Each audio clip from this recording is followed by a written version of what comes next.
Hey there, my name's Claire, and I'm 34. This is the story of how I got revenge on my evil mother-in-law who was hell-bent on trying to ruin my life. For a long time, I held my tongue and turned the other way, but everyone has their breaking point, and I believe I reached mine some months ago.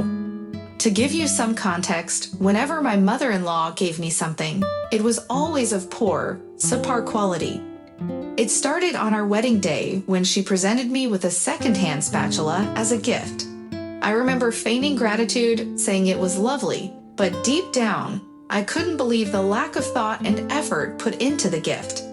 The disappointing gifts continued, such as receiving a refurbished shovel for my 31st birthday.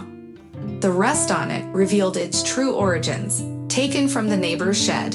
It became clear that she was not only giving me poor quality gifts, but also intentionally choosing items that lacked significance or care.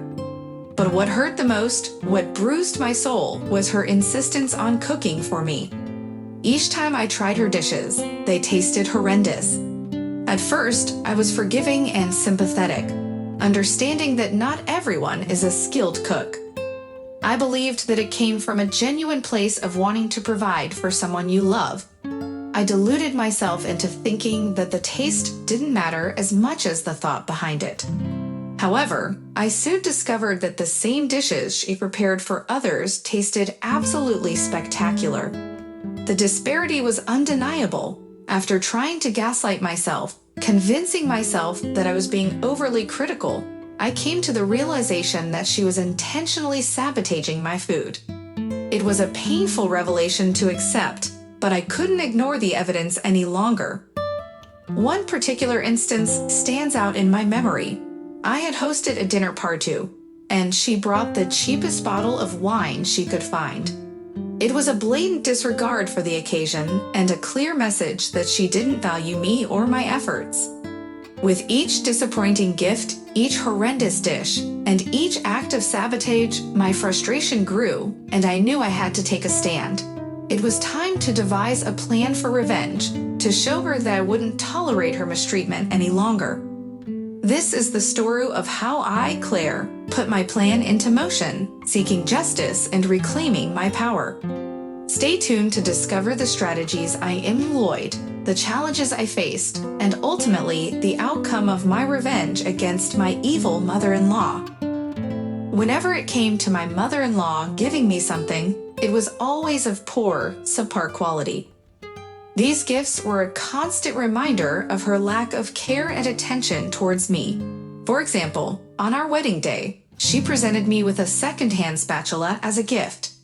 With a forced smile, I thanked her, pretending to appreciate the gesture, but deep down, I couldn't believe that this was the best she could do. The disappointing gifts continued. On my 31st birthday, she gifted me a shovel. At first, I couldn't make out what it was, and when she revealed its purpose, it became clear that she had simply taken a rusty old shovel from the neighbor's shed and refurbished it as a gift. It was disheartening to receive such thoughtless and low-quality presents. I later discovered that the poor quality of the gifts was not accidental. It was a deliberate choice on her part to undermine me and make me feel unimportant. Each gift served as a reminder that she didn't value me or my presence in her son's life. But the poor quality gifts were only a fraction of the pain she inflicted upon me. The real hurt came when she insisted on cooking food for me. Each time I tried her dishes, they tasted horrendous. At first, I was forgiving and sympathetic, understanding that not everyone is a skilled cook. I convinced myself that it was the thought behind the gesture that mattered, not the taste. However, I soon realized that the same dishes prepared by her for different people tasted absolutely spectacular. It became clear that she was intentionally sabotaging the food she cooked for me. The moments I spent choking down her meals, pretending that they were palatable, were some of the most painful experiences I had to endure. It was a constant reminder that she was actively trying to make me miserable. After trying and failing to gaslight myself into believing that I was overreacting, I came to the conclusion that she simply took pleasure in sabotaging my food. It was another way for her to exert control and demean me. The poor quality gifts and the dreadful meals were just the tip of the iceberg when it came to her toxic behavior. But they were enough to push me to my breaking point and ignite the desire for revenge. It was time to devise a plan to show her that I wouldn't tolerate her mistreatment any longer. One of the most infuriating aspects of my relationship with my mother-in-law was her insistence on cooking food for me. Every time she prepared a meal, it was a disastrous experience. Initially, I was forgiving and sympathetic, understanding that not everyone is a skilled cook. I believed that it was the thought behind the gesture that mattered, not the taste. But as time went on, it became clear that her poor cooking skills were not the issue. The same dishes she cooked for me with such lack of flavor and culinary finesse turned out to be absolutely spectacular when prepared for others. It was bewildering and hurtful to realize that she was intentionally making new food taste horrendous while treating others to delicious meals. I couldn't understand why she would go to such lengths to ensure that the food she cooked for me was edible. It was as if she derived pleasure from seeing me suffer and feel disappointed. Each bite of her creations was a reminder of her disdain for me, a deliberate act of sabotage. No matter how hard I tried to gaslight myself into thinking that I was exaggerating or being oversensitive, the evidence was clear. She was intentionally ruining my meals, making it a point to showcase her lack of skills and make me feel inferior. One particular instance stands out in my memory. I held a dinner party, hoping to impress my guests with a delicious meal. But my mother-in-law, true to form, bought the cheapest bottle of wine she could find. It was yet another act of disrespect and disregard for my efforts. At that moment, I realized that I had had enough. I couldn't tolerate her constant attempts to ruin my enjoyment of food and undermine my confidence. It was time to take a stand and seek revenge. I knew that I deserved better, and I was determined to show her that her actions would no longer go unnoticed or unaddressed. Stay tuned to discover how I planned and executed my revenge on my evil mother-in-law, using her own tactics against her. It was a journey of self-empowerment, resilience, and ultimately, triumph over her malicious intentions. For a long time, I held my tongue and turned the other way, trying to maintain peace and harmony in my relationship with my mother-in-law. But everyone has their breaking point, and I believe I reached mine some months ago. The constant stream of poor quality gifts, disappointing experiences, and intentional sabotage of my food had taken its toll on me. It became increasingly apparent that my mother-in-law was hell-bent on trying to ruin my life. Every moment spent with her filled me with frustration, hurt, and a sense of helplessness. The breaking point came when she insisted that I try her casserole, despite knowing how dreadful her cooking tasted. I was already full from the disappointing meals she had served me before, but I reluctantly took a bite to appease her. My stomach churned, and I felt a wave of disgust wash over me. In that moment, it hit me like a tidal wave. I couldn't continue living in this constant state of disappointment and misery. I deserved better. I deserved respect, love, and a mother-in-law who treated me with kindness and care. It was at that moment that I made a decision. I would no longer tolerate her toxic behavior. It was time for me to take a stand and find a way to get the revenge I so desperately desired. I knew it wouldn't be easy, but I was willing to do whatever it took to reclaim my happiness and assert my worth. With newfound determination, I started planning my revenge, meticulously outlining each step and strategizing how to expose her malicious actions. I was ready to confront her and make her face the consequences of her actions. No longer would I be the victim of her cruelty. Little did she know, her actions had pushed me to the edge and ignited a fire within me. I was prepared to fight back and show her that I wouldn't be defeated. The tables were about to turn, and I was prepared to unleash my revenge on new evil mother-in-law. After countless disappointing encounters with my mother-in-law's gifts, gestures, and culinary endeavors, I couldn't help but question the intentions behind her actions. At first, I tried to convince myself that her supper gifts and terrible cooking were simply due to her lack of skill or taste. I wanted to believe that her love and thoughtfulness were overshadowed by her ineptitude in these areas. But as time went on, and I witnessed her effortlessly prepared delicious dishes for others, my doubts grew stronger. It became increasingly clear that her actions were not a result of incompetence, but rather a deliberate attempt to sabotage my happiness and well-being. The revelation hit me like a ton of bricks. How could someone who claimed to be a caring mother-in-law purposely bring so much disappointment into my life? It was difficult to accept, but I finally came to the realization that she was intentionally sabotaging my food. Her insistence on cooking for me, only to present me with inedible meals, was a calculated move designed to make me feel inadequate and unworthy. It was her way of asserting her dominance and control over me, ensuring that I knew my place in the family hierarchy. After much soul-searching and reflection, I realized that I couldn't keep gaslighting myself or denying the truth any longer. Her actions were not born out of love, but rather a twisted desire to undermine my self-esteem and happiness. Armed with this revelation, I knew that it was time to take action. I would no longer be a pawn in her game of manipulation. It was time to devise a revenge plan that would expose her true intentions and ensure that she faced the consequences of her actions. Little did she know, her web of deceit was about to come crashing down around her. The revelation of her malicious intentions only fueled my determination to execute my revenge plan with precision and finesse. She wouldn't see it coming, but she would soon realize that her actions had consequences. With the revelation that my mother-in-law had been intentionally sabotaging my food, I knew I had to take matters into my own hands. It was time to devise a revenge plan that would expose her true nature and make her face the consequences of her actions. First, I decided to gather evidence.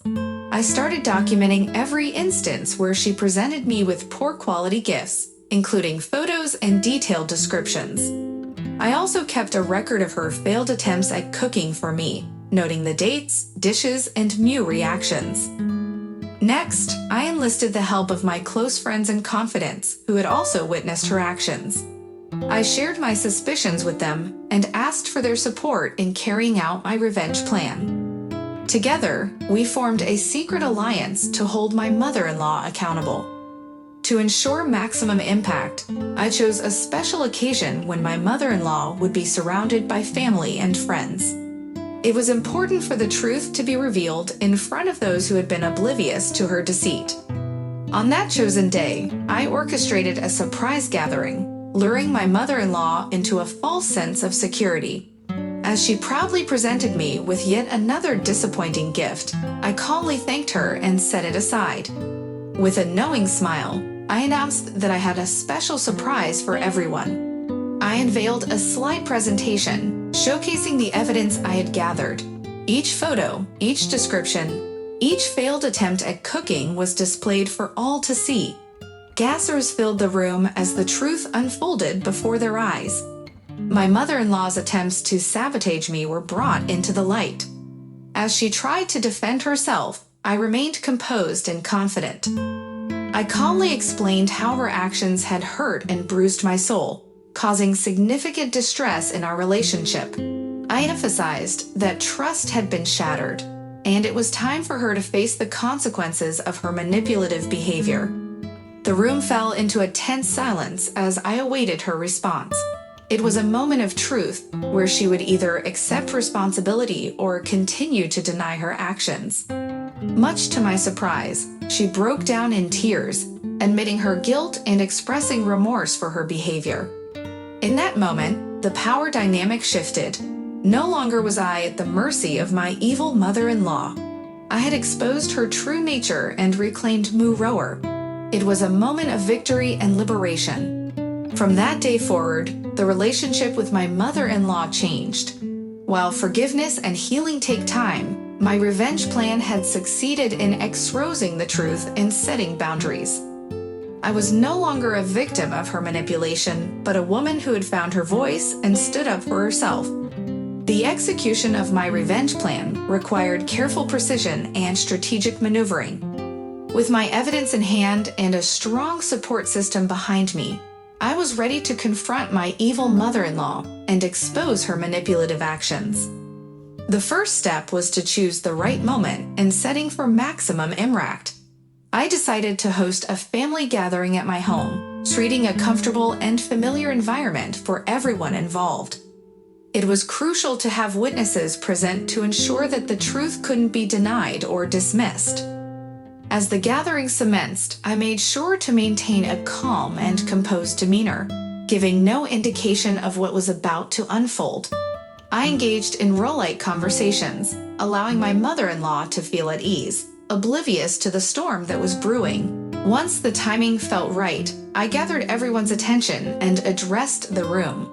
I expressed my gratitude for their presence and began to recount the instances of poor quality gifts, disappointing meals, and deliberate sabotage that I had experienced at the hands of my mother-in-law. Using the documented evidence, I presented each case with clarity and detail. The photos, descriptions, and personal testimonies of those who had witnessed her actions spoke volumes. There was no room for denial or manipulation. The truth was laid bare for all to see. I made sure to emphasize the impact her behavior had on my well-being and the strain it had put on our relationship. I spoke from a place of honesty and vulnerability, making it clear that my intentions were not to seek revenge for the sake of revenge, but rather to shed light on the toxic dynamics at Relay.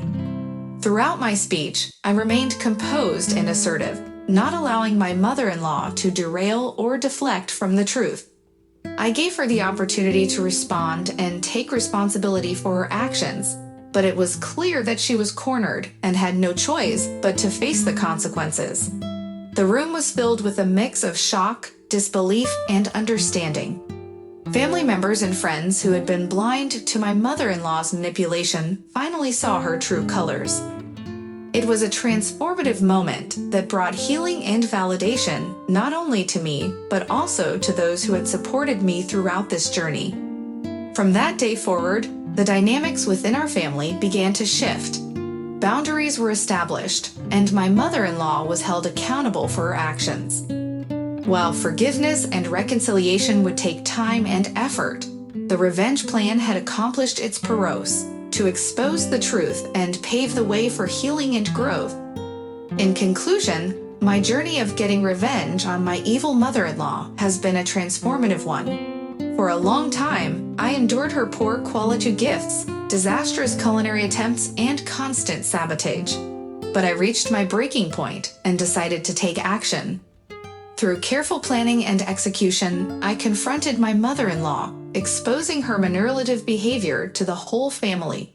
The truth came to light and boundaries were set. It was a cathartic moment that brought healing and validation. While revenge may not always be the answer, in some cases, it becomes necessary to stand up for oneself and seek justice. Mere revenge plan was not about inflicting harm, but about holding my mother-in-law accountable for her actions and protecting myself from further harm.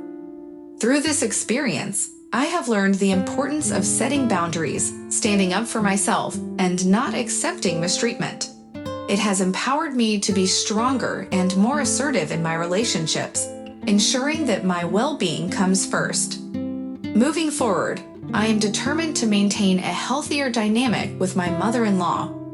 Forgiveness and reconciliation may take time, but I have grown from this experience, realizing my own worth and refusing to tolerate toxic behavior. In the end, this story is not just about revenge, but about growth, self-discovery, and finding the strength to overcome adversity. I hope that my story inspires others to stand up for themselves and break free from the chains of toxic relationships.